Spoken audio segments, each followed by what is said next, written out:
Hello, I'm Robin Henning, and welcome to another Exchange Life Nugget of Truth. We've been focusing on forgiveness for the last few weeks, and this week I want to turn our attention to the how-to of forgiveness. A number of years ago, the Lord used a key relationship in my life to teach me the three-step process of forgiveness.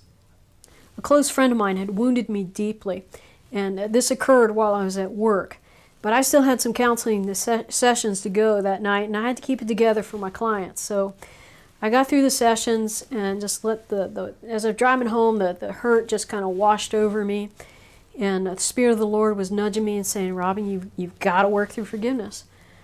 So being the spiritual person that I am, I totally ignored the Lord and went on and watched the sitcom Home Improvement. So it had to have been a Tuesday night that this happened.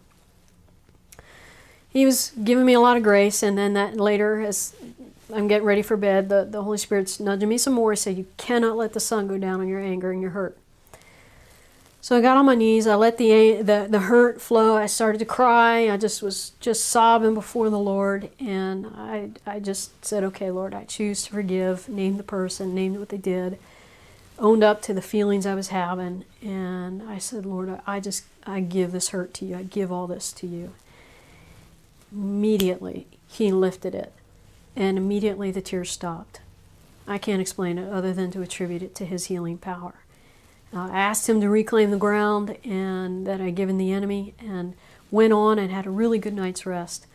I got up the next morning, went to have my devotions, and felt like there was still something not quite right.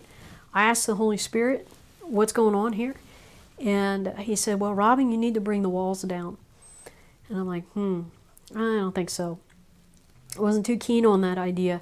My default settings on the flesh is if you hurt me, the walls are going to go up and I'm on guard. I'm not going to trust you. And so I'm going to stay behind my wall. I won't shoot at you, but I'm staying behind my protective shield here. And the Lord showed me, through Romans 12:18, that was not a posture of peace. If possible, as much as it depends on you, be at peace with all men. Well, flying around life with my shields up is a posture of war, not a posture of peace. And so again, by faith, I said, okay, Lord, all right, I choose to bring the walls down, and I choose to let you be my shield and my defender, and not my flesh. So went on, had a good day, encountered that person, was able to have a positive interaction, and went on and just had a really good day with the Lord. And got up the next morning. Again, the Holy Spirit's nudging me. There's still something not quite right. And I asked him to show me what it was. And he says, well, Robin, you need to choose to agape this person, to love them, to invest in them. And I'm like, no, not happening. Because to me, if you love someone, that's really a dangerous place to be, because they could really hurt you. You don't want to be vulnerable. In fact, the person's already hurt you. They've proven they're going to hurt you. So stay away. Don't engage. Don't love. And the Lord was not going to let me get away with that. So I said, all right, Lord, I really can't do this, but you can. So I need you to do this through me. I need you to love this person through me.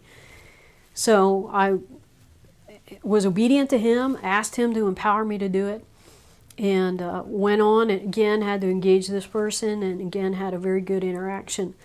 And but immediately after I was obedient in that prayer, the Holy Spirit spoke in my spirit very clearly, very distinctly. And he said, you know what, Robin, I do that for you every day, knowing full well the next time you're going to sin, the next time you're going to grieve me, I choose to forgive you. I choose to live at peace with you, Robin, and I choose to agape you every single time. And that got my attention. I was quiet. I was still before the Lord, and I was like, wow. You're right. And that gives me no room not to forgive anybody else. So it was an invaluable lesson I learned that day and from that relationship, and I thank God for it. I hope it's been an encouragement to you. I hope you will choose to really give it some thought, what it means to forgive, to choose to let the cross pay the debt, to give your hurt and pain over to the Lord, to choose to bring the walls down, and to choose to agape.